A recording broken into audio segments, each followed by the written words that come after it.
Hey everyone, this is Kevin from thechesswebsite.com. Today we're going to be going over a trap called the Budapest Trap, and it starts out with pawn to d4, knight to f6, and then knight to d2. Now this is a pretty uncommon move, but I came across this trap and thought that I wanted to go over it. A lot of people ask me, Kevin, while I'm playing, my opponents are making mistakes, but I don't know how to, capitalize on those mistakes. Can you give me some ideas on, when a weaker player is playing something, how to capitalize on that? So I feel like one of the first things I want to talk about is this move right here. So obviously White would actually like to play a move, knight to c3, knight to f3. Simple development move trying to control the center, but his knight to d2 here is actually blocking off not only his queen on d1, but also his bishop here on c1 from development, and it's really not controlling the center like he would like to. He would actually like to not only control this e4, c4, but he would actually like to bring it to, let's say, c3, where he can control this e4 and this d5, not only controlling his own square, but also attacking his potential square of his opponent. But you may see an opponent play knight to d2, and the trap we're going to be going over today is when you play pawn to e5.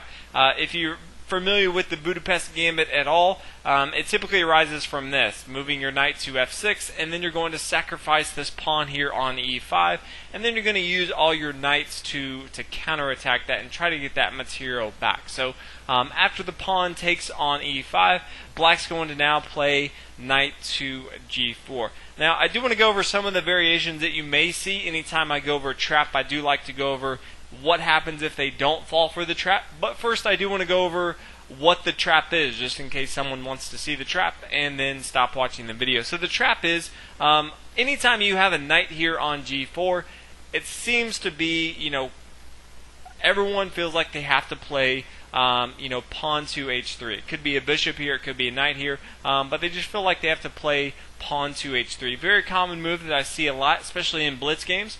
From here, all Black's going to play is knight to e3.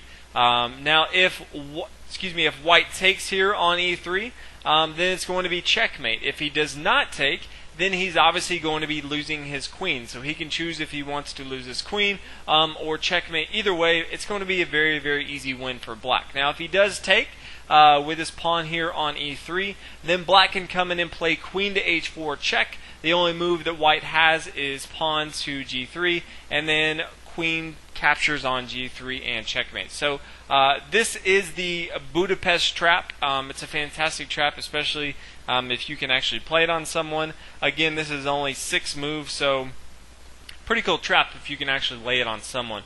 Now, again, I do want to go over variations if they don't actually fall for the trap, because h3 is obviously a huge mistake. But just kind of want to show you that even if they don't play h3, you can still have a very, very playable game. So from here, White can do one of two things. He can give the material right back to you, which obviously if you're equal in material, you should be fairly decent as far as a good game. But if he does decide, let's say he plays knight to f3, again trying to control the center of the board, and he's defending his pawn on e5, Black can now play knight to c6, same thing, trying to control the center of the board, and he's also adding another attacker on this pawn to e5. Now, White, if he wanted to, just going over, again, he can always give back this material on e5, but if he wants to, he could play knight to c4, trying to hold on to this pawn here.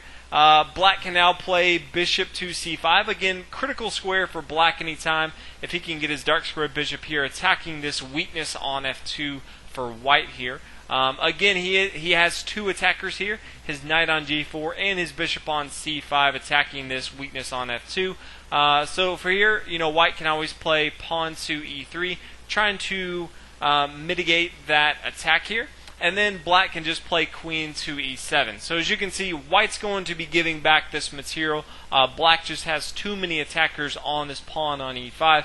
White's not going to be able to hold on to that. So even if White does not fall for the trap and play pawn to h3, which if he does, it feels pretty good to lay this trap on someone. But even if they don't, you're still going to have a very good game. If you've played the Budapest Gambit before, a lot of variations for black, a lot of surprises that you can actually lay on your opponent. So as far as material, you're going to be okay, even though you do give up that pawn early on. It's going to be very hard for white to hold on to that. So just a few thoughts. Hope you guys enjoyed this trap video. I'll see you guys in the next video. Thanks for watching.